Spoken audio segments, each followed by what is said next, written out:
So hello, what's up mga choy, good day sa inyong lahat. So ipakita natin dito sa video na to mga choy is sawiin dito ni Iman Bacosa laban kay Jay Langgahin mga choy.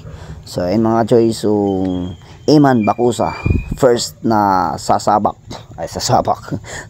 pala sa timbangan mga choy. So dito mga choy, nagtimbang dito si Iman Bacosa, unang timbang mga choy. So sakay si Iman Bacosa mga choy.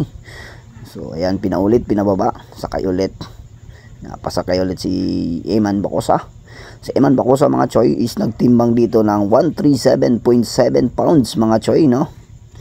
Iman Bacosa. So dito nakikita naman dito natin sa likod niya is nandito yung kanyang ama na legend of legend mga choy, the world 8 division world champion mga choy ng kanyang ama. Si wala naman siguro hindi makakilala kay Manny Pacquiao mga choy.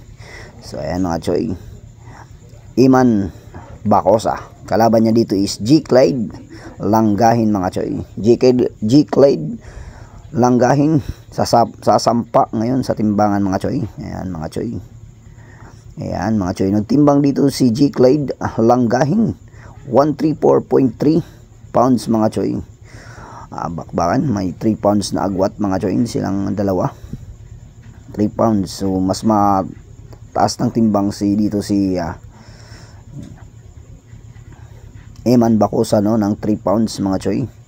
Palag-palag na mga choy. So kung mapapansin naman natin mga choy, dito si Iman Bacosa is halos sunod-sunod ang laban nito mga choy, no?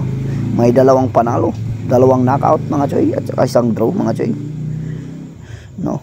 Samantalang dito si Jay Clyde mga choy, 1 win 1 loss mga choy. So choy, palag-palag to mga choy. So kita-kits sa kabang-abang din ang video na ang laban nila nito mga choy.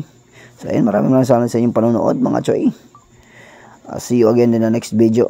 Sana sa hindi pa nakapag-subscribe, i-subscribe mo na yung mga choy. Bye bye mga choy.